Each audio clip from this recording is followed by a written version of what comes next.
working perfect now. So I adjusted that up and gave it a little more room there so it can go slower or faster. It kind of has room. But yeah, that servo was as far forward as it could go. Yeah. And like I said, I could see that wiggling. So we got some Loctite on that, and I left a little room, and I can push it forward, I can pull it back, and it's holding right in there at the 60 hertz area, which is what it's supposed to do. Okay. I mean, well, at least I was able to show you firsthand that, you know, we got some leakage on the intake valve. Yeah. But if it's running, I mean, the compression ain't right. You can see there's a difference in the spark plug. Yes. There's obviously something not quite right with the engine, but that comes down to small engine repair, unfortunately. But right now it's running. So, I mean, Right. you know, depending on what you want to do at that point, I mean, at least...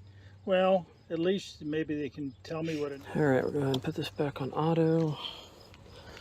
We're going to hold the fuse on this and make sure it transfers.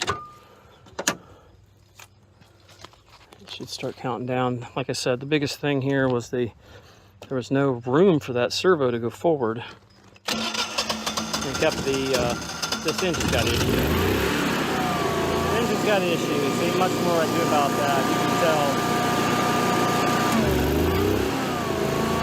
There we go.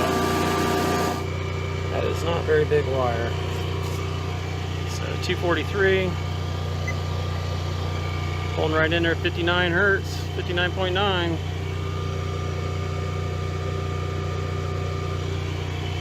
Yeah, like I said, we got at least running for him, but that still don't fix the problem with the engine.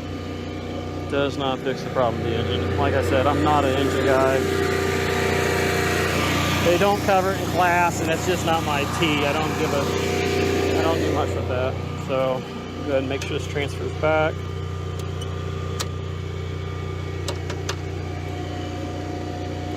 That cover there, it's kind of has some issues.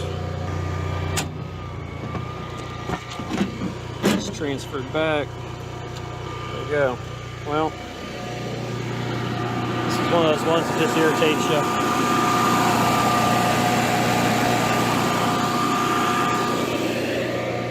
That screw though, it just vibrated down and stopped it from going as slow as it needed to go. That was the big problem, but we caught a lot of other issues here, so there was a lot of hidden things. Well, if you guys enjoyed the video and want some more like it, make sure you subscribe, give it a thumbs up, and we'll catch you on the next one. Later.